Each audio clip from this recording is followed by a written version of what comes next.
I think this figure is tied for one of the largest figures that I've opened in vintage toy freedom history. The other one I'll show you here in a second. But this is Spider-Man, the new animated series, Deluxe Edition, Hobgoblin. He's 10 inches tall, he's fully posable, and an accessory is included. This came out from Toy Biz in 1994. You can see there's also Spider-Man and there's Venom. So this is pretty cool. It's it looks like, I don't know, it's kind of sealed. I got this at Comic Book World in Florence. They had a Black Friday sale a few weeks ago, and it was on sale. And I thought, you know what, I have to have this because he's pretty big and he's pretty cool. And who doesn't want a 10-inch Hobgoblin? So first, let's get that little pumpkin guy off there. Ah. You see how, like, I don't know if you can see that well in the video, but the tape's very brown. So open this guy up, his little pumpkin bomb. And it says here oh man, we got tape and these little twisty things. That's some serious business back here. The mysterious Hobgoblin employs his own special brand of villainy against Spider-Man. After stealing the original Green Goblin's secrets, his costume, and his arsenal, the Hobgoblin embarked on a criminal career such as New York had never seen. Only the timely intervention of Spider-Man has kept citizens safe from the pumpkin bomb-throwing menace of the Hobgoblin. So he's kind of a rip-off of the Green Goblin. And then the Demogoblin is like a rip-off of Hobgoblin, but he's cool because he's kind of like a demon. I always thought Demogoblin was pretty cool.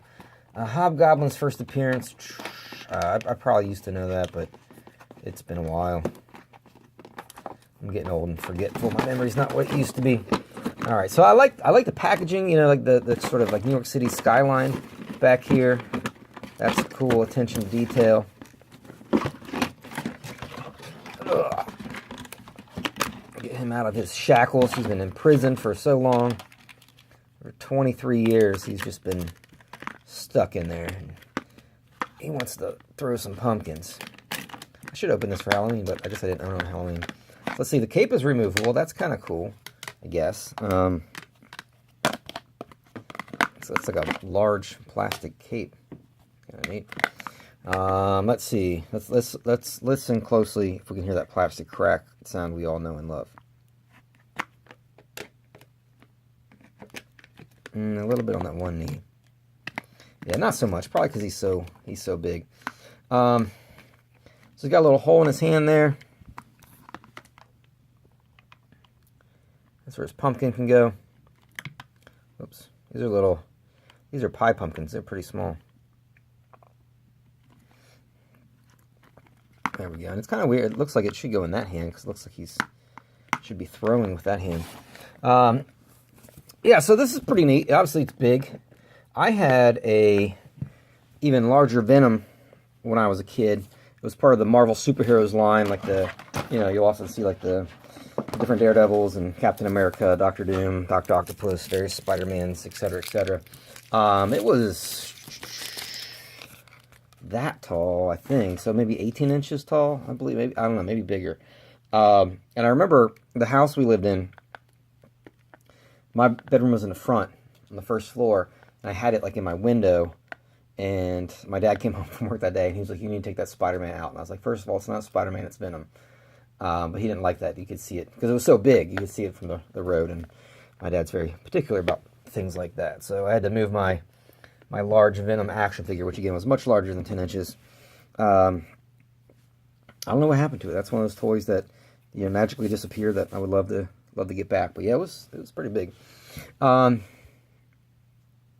Oh, so I was gonna showcase the other toy that sort of matches this in height, but certainly much bulkier.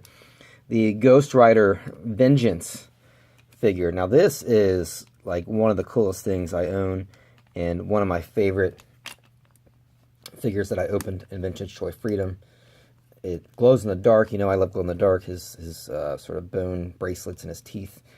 He has like a belt, like a chain belt, but it actually broke. If you watch that episode, you'll see it just kind of, I guess, from all those years being imprisoned in a box. So he's pretty big, pretty messy. I mean, this is hefty. This is pretty light. And that's not, so, I mean, Vengeance would definitely kick Hobgoblin's butt quite easily. I don't know if they would ever team up. I think he's like kind of an anti-hero, isn't he? I don't know. I'm not as familiar with the Ghost Rider line. But, you know, they look, you know, like they could have a Marvel team-up, Hobgoblin and Vengeance. You know, Spooky Skull, guy with chains, somewhat spooky guy with a Unitard and a Pumpkin Bomb. So, yeah, these are some cool figures. You don't see the 10-inch figures too